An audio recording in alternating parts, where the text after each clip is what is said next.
عائشة رضی اللہ عنہا قالت، حضرت عائشہ رضی اللہ تعالیٰ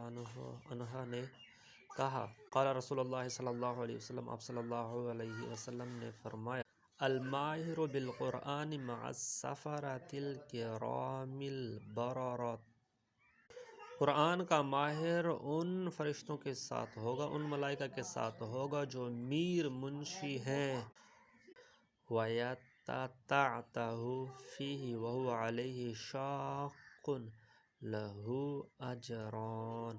جو انسان ماہر ہے قرآن کا وہ تو ان ماہرین کے ساتھ ہوگا، یعنی کہ ان ملائکہ کے ساتھ ہوگا جو میر منشی ہیں اور نیک کام کرتے ہیں، اور جو شخص قرآن کو اٹک کے پڑھتا ہے، وَيَتَتَعْتَعُ یعنی کہ قرآن کو اٹک کے پڑھتا ہے، اس کے لیے دوہرا ثواب ہے، ڈبل ثواب ہے۔